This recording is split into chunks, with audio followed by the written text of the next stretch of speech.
know you're out there. I can feel you now. I know that you're afraid. You're afraid of us. You're afraid of change. I don't know the future. I didn't come here to tell you how this is going to end. I came here to tell you how it's going to begin. People need to appreciate who they are. They are all existence. They have the potential to access all knowing, all love, all intelligence, all everything. And if they do that, or start to do that, and if they start to follow their intuition rather than their conditioned, manipulated, programmed head mind, they will start to know themselves what they need to do to make a difference. Buckle your seatbelt, Dorothy, because Kansas is going bye-bye.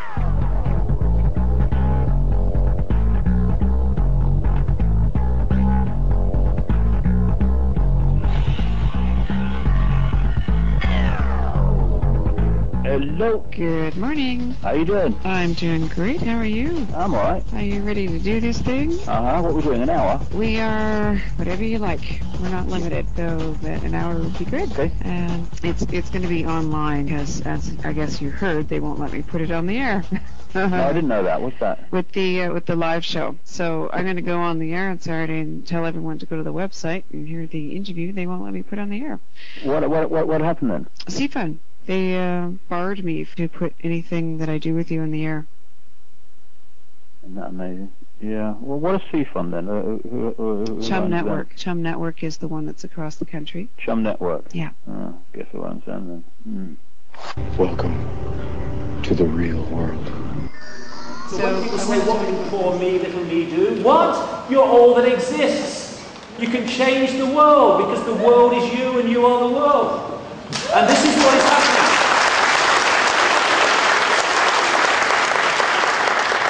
This is what is happening as we start to connect into a network of minds that is transforming the reality. We don't need to stockpile weapons and shoot at Henry Kissinger.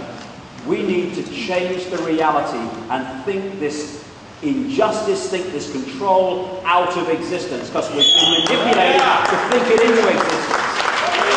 It's coming down. Now, the voice said to me, you don't need to know anything more than this. Infinite love is the only truth. Everything else is illusion. That is the only truth, because everything else comes from that. We don't like the illusion we've created, let's create another one. Infinite love is the only truth. Everything else is illusion. Thank you very much.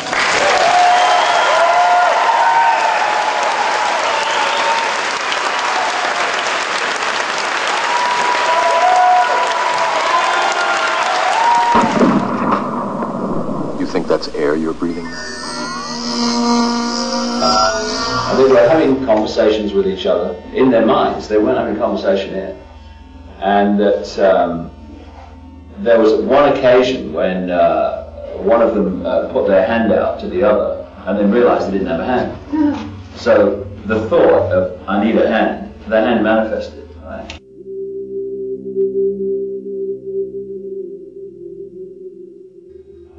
And basically what they did was they shared the same dream. And they compare notes after. Yeah, exactly the same. But they weren't there in awareness. They were in awareness of where they were. It wasn't even they compared notes, I suppose, when they came back out of the trance. But they were there in awareness during the trance anyway. But they were both in the same place. But that's what consensus reality is.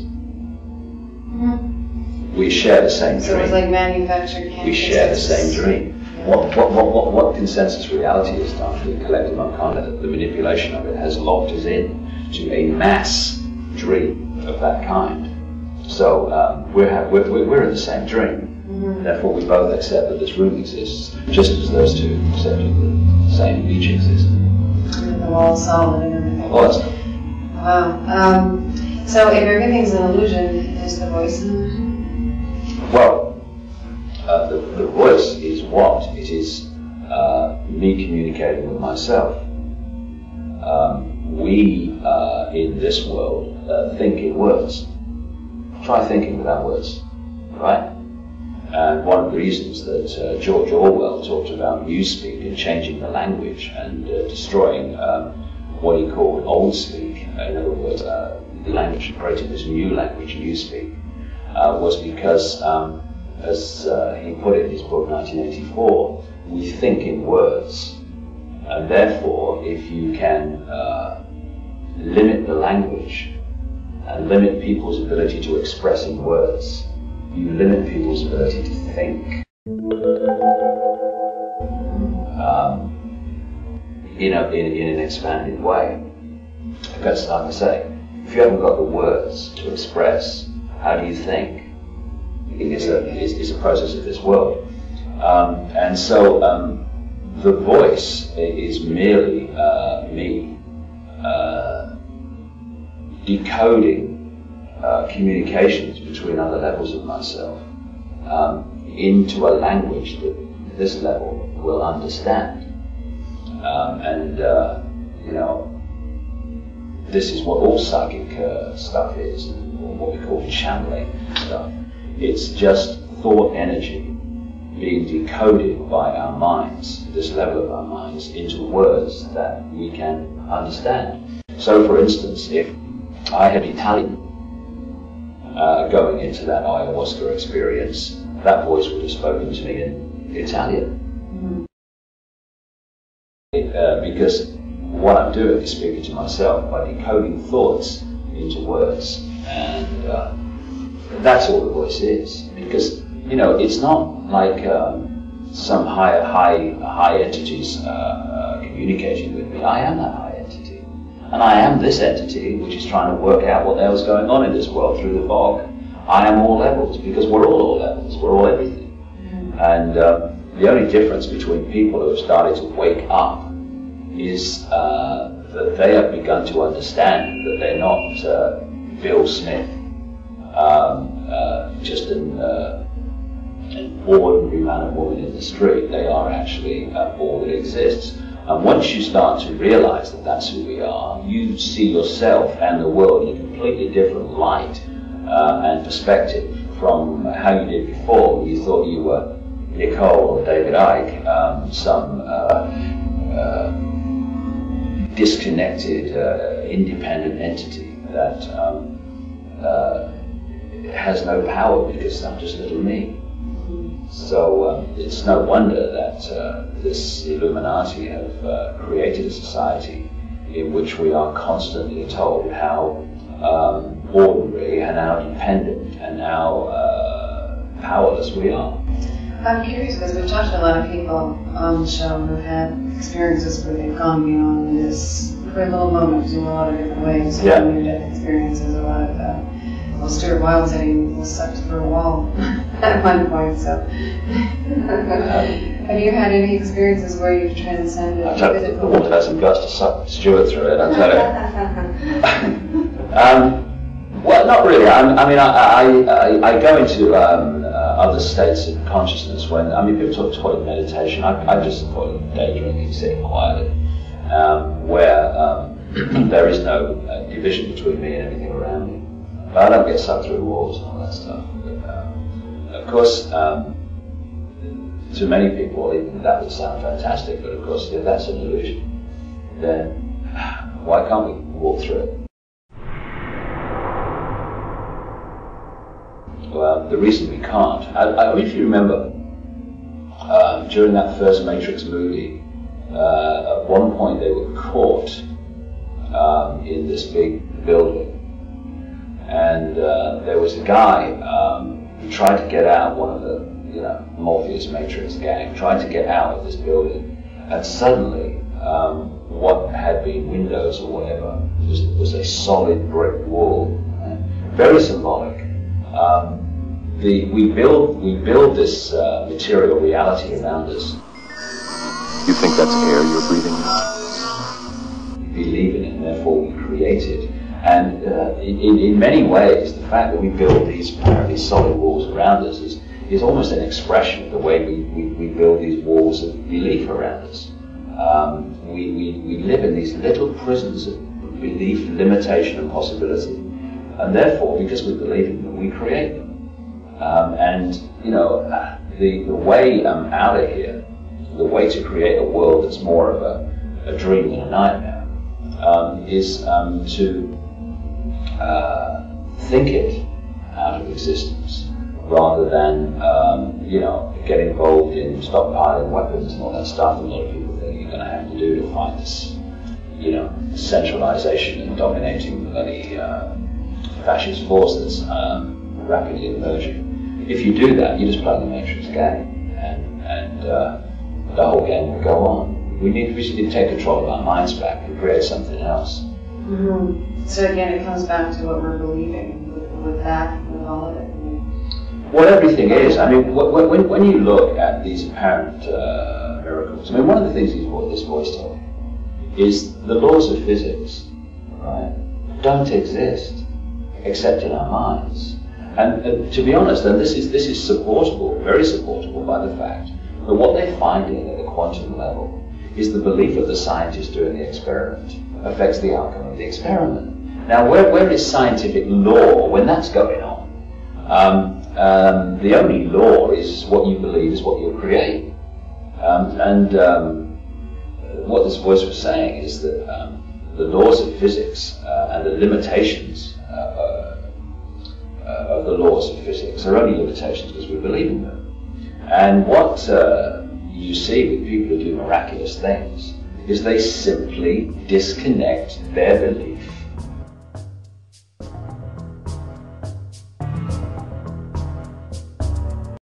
from the consensus reality that these laws of physics are real.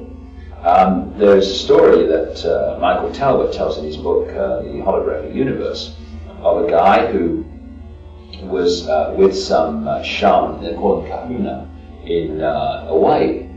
And they told him they were going to walk across these immensely hot volcanic rocks that were only cooled enough to take their weight, the lava flowing and stuff.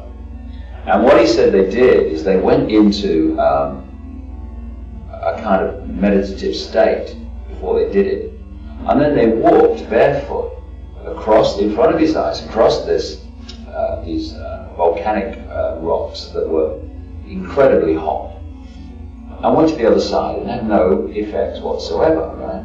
And the guy here who was telling the story, he said they then invited him to do it. And, you know, typical of the kind of the mentality, he said, well, all right, he said, but I'm going to keep my boots on, right? As if that made any bloody difference. Anyway, they took him through this process that they went through, and then he walked across with them. And his boots were burnt away, but his feet weren't affected. Wow.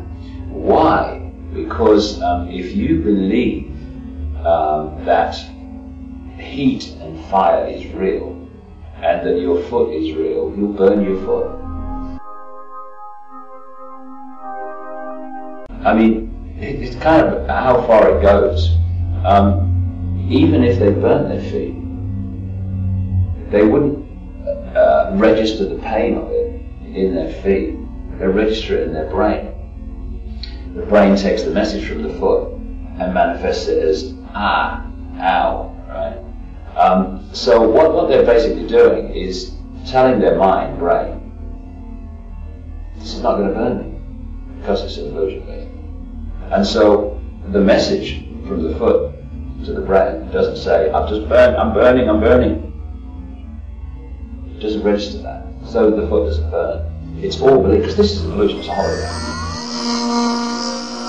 Do not try and bend the spoon. That's impossible. Instead, only try to realize the truth. What truth? There is no spoon. There is no spoon? Then you'll see that it is not the spoon that bends. It is only yourself.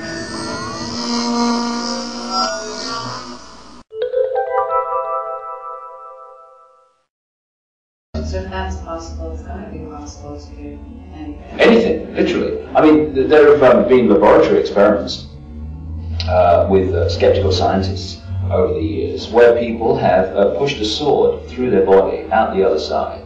They've been x-rayed with it inside them, right? Pulled it out again, and there's no reaction whatsoever. Some have a slight red line, others have nothing at all. And what they've done is disconnected from consensus reality, because they realize that their body's an illusion, the soul's an illusion. An illusion cannot have an illusion unless you believe it can. So the scale at which this is all an illusion and we're creating it is now becoming patently obvious to me. Now, if, like I say, you are a network of manipulators who understand this, they know that if they can implant a reality into us that is real, we will live it. And they have implanted a reality of limitation, basically, because people who think in limited terms, who think limitation, are a piece of cake to manipulate. In people who think in terms of I can't, I'm ordinary, they're a manipulator's party trick. And this is why they've worked so hard to limit our version of reality, because then we'll manifest a limited reality. And what these people, like I said, in miracles and stuff do, they just disconnect from that consensus reality, and therefore they're not subject to the laws of it. It's that simple. You know, I was glad you mentioned aging too in your talk yesterday. You know, because that's a personal belief of mine. Is that we buy into it, pre-cognitive commitment. We see people before us getting old, and we just buy into it. How can an illusion get old unless you believe it can?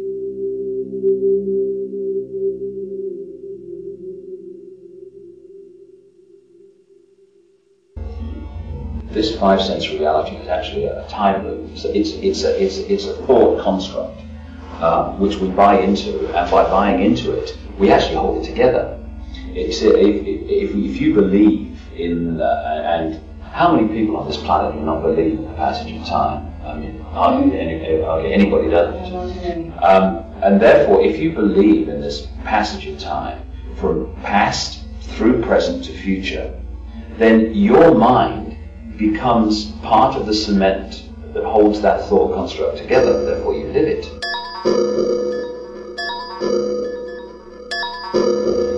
And what this voice was telling me is actually it's a loop, in a sense. You go into the future, but eventually it loops round and becomes the past. And actually, because we come into this time loop, and we don't live in conscious awareness in one lifetime, the whole loop, right? We come in at a different point, and we only live a little section of it. We don't realize that actually it's the same thing going round and round and round and round and round and round. It goes into the modern world, and then it goes back to the kind of primitive world, then it goes back to the modern world. It's just going round and round and round and round. And this voice was saying that to reinforce the belief in this time loop reality, believing the passage of time from past to future, there are many kind of mechanisms and programs which have been installed to reinforce this. One is night and day, because when I was kind of in that massively altered state of kind of oneness, this voice said to me, "Can you see any sun here? Can you see any moon? Can you see any light or dark?" And the other thing it said was that we are programmed to age, because nothing reinforces the passage of time from past to future than the sight of people going from a baby to an old person and then dying. Because look, mate, look, it's a bloody baby here, mate, right? And this lady is 70 years of age, okay?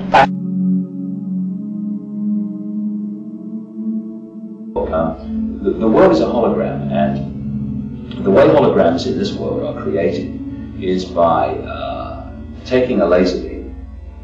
Half the laser beam basically goes straight to the photographic print, and the other half of the same laser beam is deflected off, goes across the subject it wishes to photograph, and then is deflected back onto the plate. And these two sides of the same laser beam then interact and create what they call an interference pattern, just like a massive bloody light.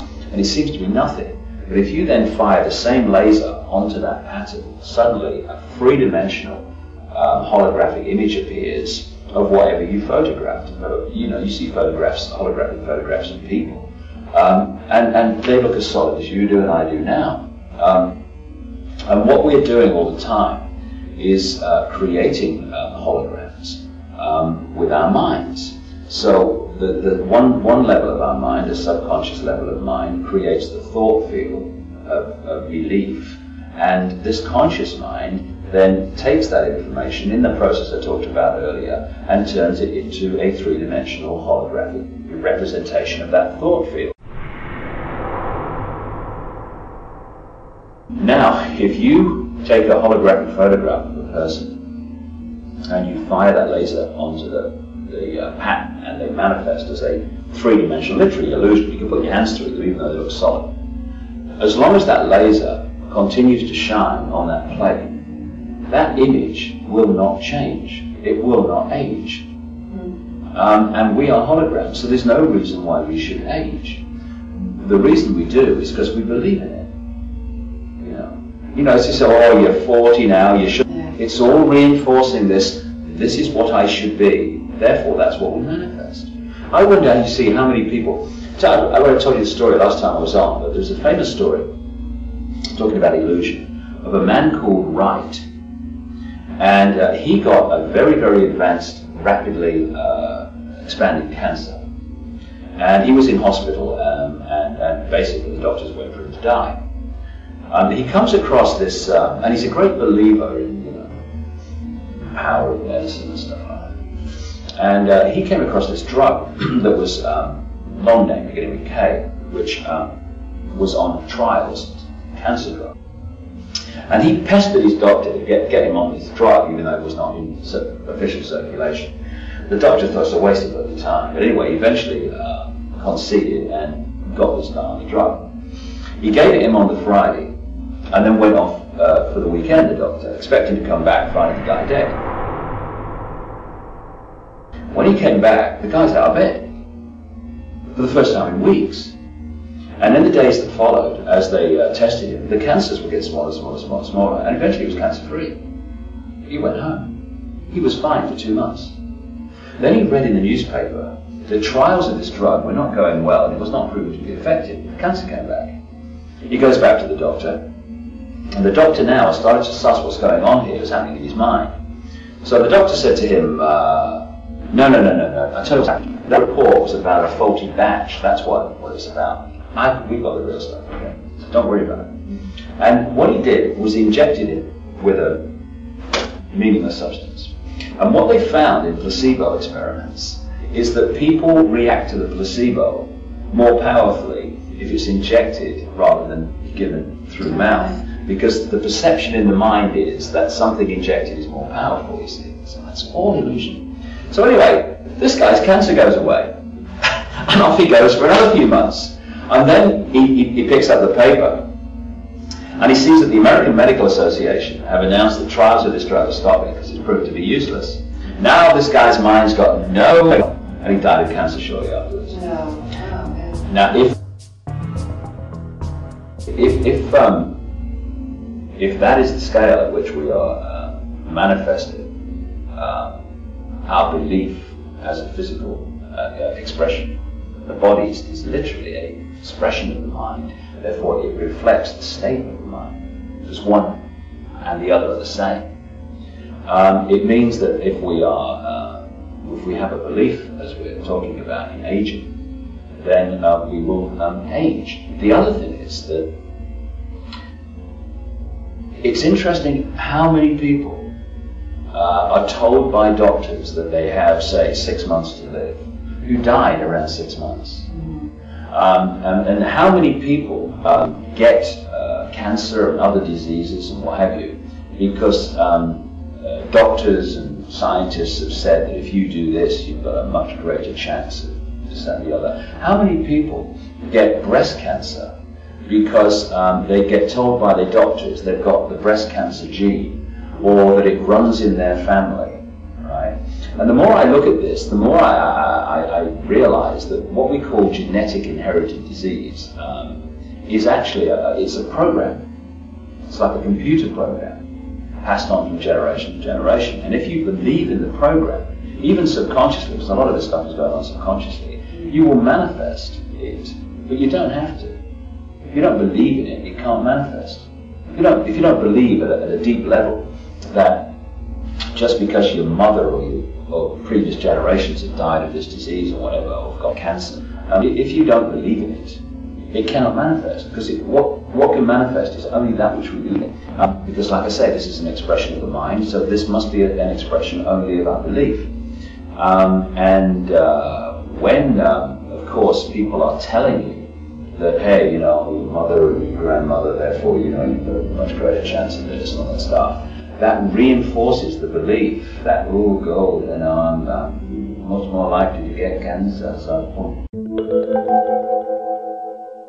you're more likely to manifest. That's a good point that you brought up at a deep level, at the subconscious level. So you're talking a whole different level than not wanting to buy into it on a conscious level. So how do yeah, I think that see, intellectually, I know that wall isn't solid, but I couldn't get up and walk through it, right?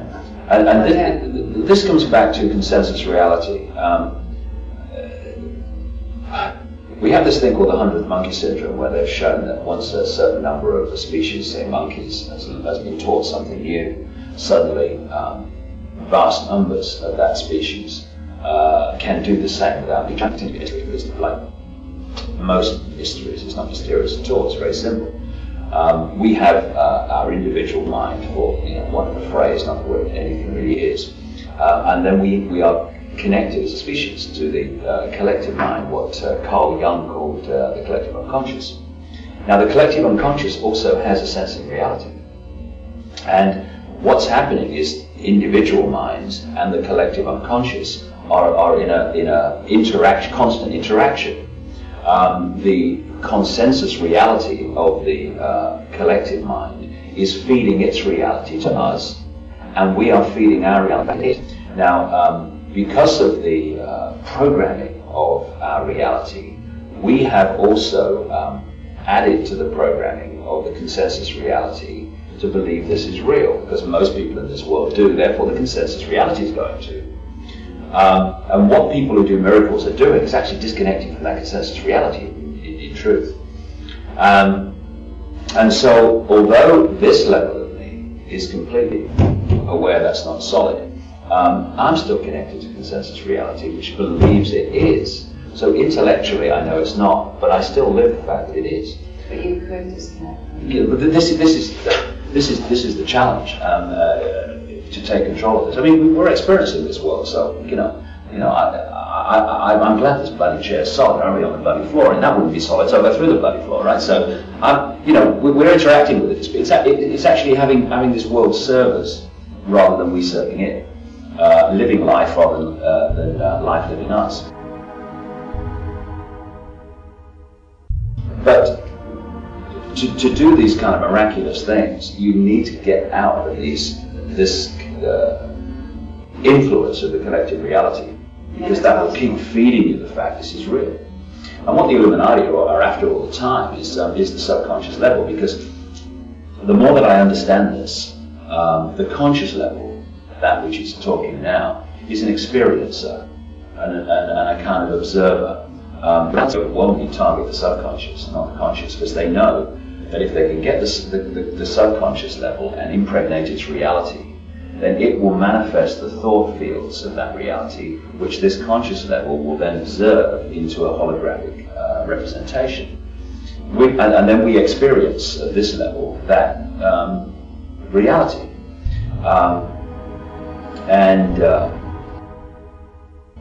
Therefore, if they can, like I say, impregnate the subconscious with the reality, then they create this experience.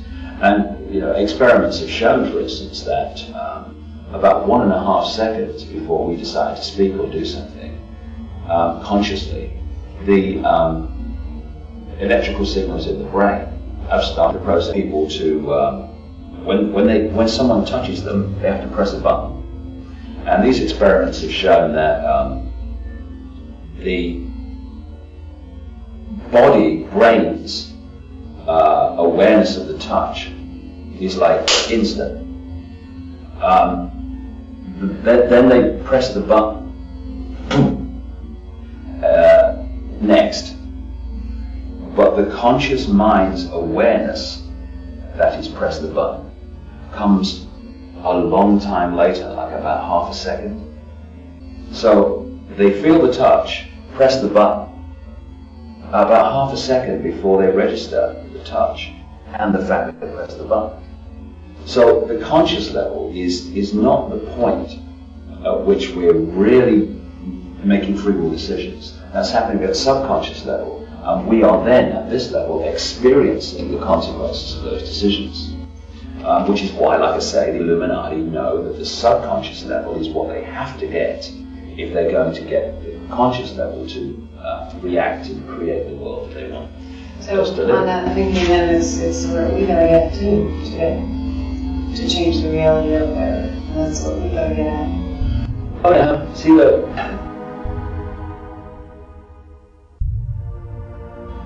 awareness is the key, because while things are going on in the subconscious, the conscious mind is being manipulated all the time and through the subconscious subliminals and stuff like that, while the conscious mind is just standing there with its dream, not knowing what the heck's going on around it.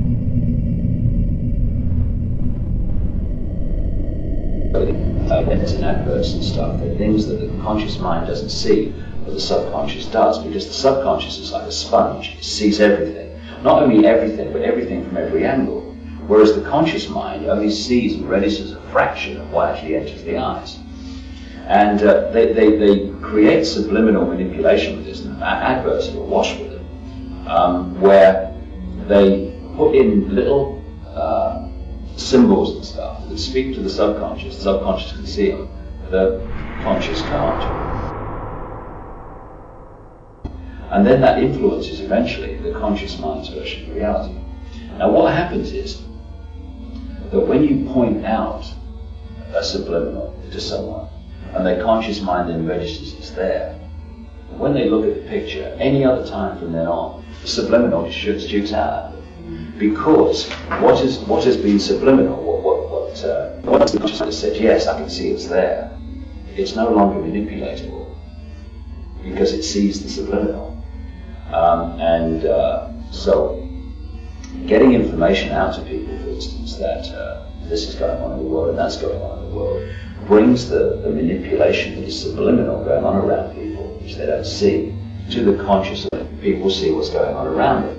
So, when people read my books and other people's books, it brings the manipulation from the subconscious subliminal level to the conscious level. And suddenly, they start watching the news, and they see what the politicians are really saying, they see what the agenda really is, they see why they've gone into Iraq, they see it's to get the conscious mind in awareness of what's going on around it, which has been hidden from it all this time. Because once people are in that awareness, the manipulation, which is based on secrecy and subliminal manipulation, is no longer effective against them. And so you have the situation where the Illuminati have controlled the mainstream media now, not only in America with Michael Powell, the son of Colin Powell, the head of the Federal Communications Commission. Not only have them pressing for changes in the law to give media owners the ability to own a greater and greater share of the media in America, one person, one group. Exactly the same is happening in Britain. The media, the mainstream media, not least television, is the vehicle through which we are programmed. In physics, quantum physics, they talk about the fact that two energies that come together do create a third, which is denser than the other two. And I just wonder if this dense world is actually created by this fusion of energies, which then creates a denser third force, which becomes this reality. It certainly would work with George Bush, because it's quite obvious that George Bush the father and Barbara, the mother, have come together to create a denser sun. You know what I mean? George Bush. You know what I mean? So a denser third force. So I think this whole thing in the end, when you get beyond the symbolism, invariably ends up being symbolism of physics and energy manipulation, which is what this is all about. It's about to create a false reality and understanding how energy works and how thought affects energy is fundamental to creating this illusion. So you talk about everything being an illusion, absolutely everything, and that none of this is solid and real. Can't be. Even physics cannot substantiate that anymore. Which makes me wonder, I mean, have you had any experiences other than this ayahuasca tea, any experiences where you've gone beyond this? Well, since I had an experience in Brazil when I took this ayahuasca tea and went into another realm in conscious awareness for 4 or 5 hours, and this voice spoke to me all this time, very, very clear, powerful, dignified female voice, and gave me the lowdown on the nature of this reality. Not just that it's an illusion, but how it's an illusion and how we create it. And since I actually went into those other realms, I say thanks to this ayahuasca tea, I've been pretty much able to go there. Not quite to the same intensity, but I've pretty much been able to go there at will. Without the tea? Yeah, because I tell you what was kind of funny. This voice was telling me about the fact that everything was an illusion. And so I'm there in this darkness. Amazing. He then said to me at one point, "Do you think the ayahuasca was brought you to this place?" And I'm thinking, well, I took it and I'm in. It said the illusion. You've come to this place because your mind believed that ayahuasca would take you here. And when I got back to England, and I was writing this account of this experience, and after I finished that, literally as I finished that bit that I just described, I was picking up a book and I was flicking through it, and I came across this experimentation with LSD. In relation to placebo tests, blind placebo tests.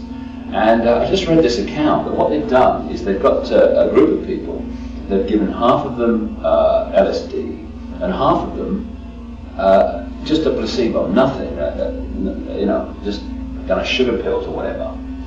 And the people on the placebo had gone on trips just as long and powerful as the ones who took the LSD, right? Which kind of supported what this kind of voice was telling me, which is everything's an illusion. If you believe it, then you will manifest it, and that includes, going into other states of consciousness through, things like plants and drugs and stuff. The trick is, or the challenge is, to go there without any of this stuff, because we can. It's just that by taking things, it reinforces our belief that we're going to go there. And but that's a stepping stone to going there without them. Was it like a moment of disconnecting them of consensus reality? When you, in that moment when you had the ayahuasca, you were disconnected? Oh, completely. I had no body. I ain't got no body. I had no body, but I was self-aware. I was still me, but there was no point where me ended and everything else started. It was just everything was one consciousness, and it was like the mind is also an illusion, and it was a state of you didn't have to think, you just knew, and it's very, very strange when you've been here a while and experienced it for a bit to just know without question and know without thinking. Completely different state of being. And that's what this voice told me. He said, all of us are one infinite consciousness. There is no point where you end and something else starts. Everything is one consciousness. There is not a we, actually. There's just one infinite I, and we're all expressions of it. We are it. We're not children of God, to use that phrase, we are God. We are not droplets in the ocean. We are the ocean. What we've done is become, because of this manipulated bloody world here we live in, we've become disconnected from, not disconnected from the ocean. A droplet of water in an ocean can't disconnect from the ocean. It's always connected. But in consciousness terms, we can have the illusion that we're disconnected. And if we are, then that's the reality we will experience. We will create a reality that appears that everything is, disconnected from everything else. It's not that we are, it's just that we think we are, so we manifest that reality. Literally, as I was saying in my talk the other day, people talk about seeing is believing, but actually it's the other way around. Believing is seeing. And this is fundamental to understanding how a few can manipulate the masses of people, because they know, because this knowledge has been passed over the generations through the secret society network at the highest level, not the Freemasons and the law. This knowledge of the fact that what we believe is what we create has been passed over through the generations, and they have created a society which is designed to create mass hypnosis from cradle to grave, to pounders through education, and what we call it education, and through the media, and etc. And also, once you have indoctrinated one generation into a certain belief in reality, then they as parents will then bring up their children and bring them up in that same reality. And we have been subject to this mass hypnosis, which actually says to us, this is real, and this is possible, and that's not possible. If we take on that belief, then that is the world that we will manifest. And what this voice did, and after I had this experience, I went back to England, and I did months of research into quantum physics and all the experimentation that's been going on to see if there was in this world scientific support for what I was told. And staggeringly, the synchronization of the two was astonishing, really. When we think we see with our eyes, we don't. We don't see with our eyes. We see with our brain, the visual cortex, they call it. When what I'm looking at now enters my eyes, it is upside down and two-dimensional. It's only when the information passes through the brain to the visual cortex that the brain flips it, what we would call the right way up, and makes it three-dimensional. The three-dimensional world only exists in here, not out here. Now, this is not some kind of, channeled message. This is mainstream science. And what experimentation has shown is that the passage of this information from entering the eye to manifesting as a three-dimensional world passes through a massive editing process in the brain. 50% and more of what enters the eye as information does not register in the brain at the point where we actually see this world.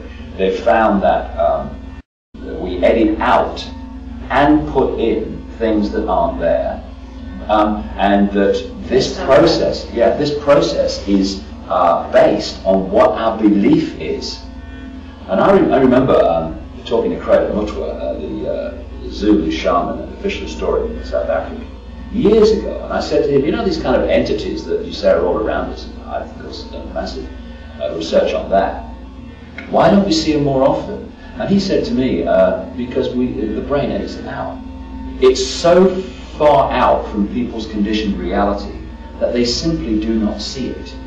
Their brain edits it, and then all these years later, here I'm reading, quantum science, physics scientists and stuff, saying, yes, this is actually what happens. And here's this, primitive black man in Africa who bloody sussed it all those, years ago. And indeed, that was only when he told me. He'd known about this long ago.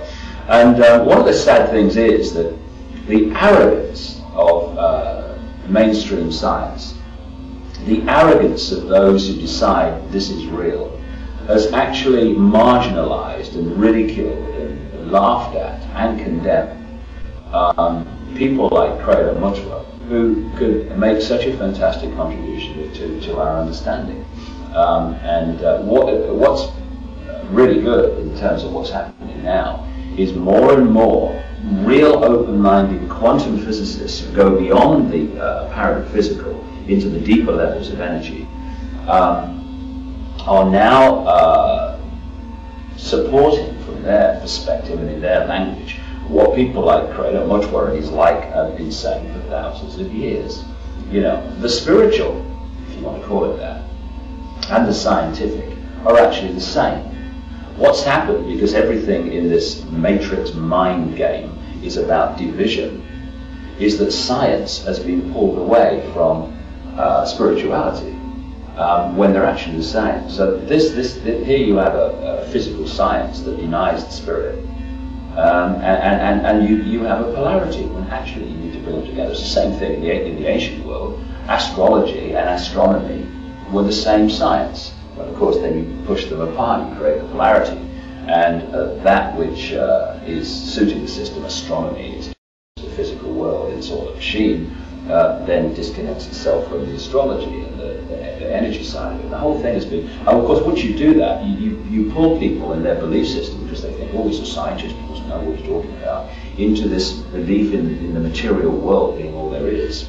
The whole matrix is about selling us a belief in the material world, because once we get pulled into that and our consciousness relates only to the material world, we are actually disconnected from other realms of ourselves, other levels of ourselves, because this becomes our only version of existence.